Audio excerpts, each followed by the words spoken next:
Jak w piłce nożnej 12 zawodnik jest potrzebny do zwycięstwa, to tutaj Karolowi ta publiczność na pewno mocno sprzyja. Mamy tutaj chwyt za jedną nogę Tymoteusza, ale Karol przechodzi za plecy. Kontruje to. Mamy duszenie trójkątne.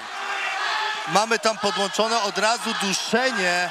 Będzie koniec, tego już nie wyjdzie. Tutaj zrobiła od razu na początku pojedynku, 20 sekunda walki. Ale jednak... Myślałem, że... Koniec, tak, koniec! Koniec, Nie odklepał! odpłynął. Tak, ale zwycięstwo Karola, naprawdę to było coś niesamowitego.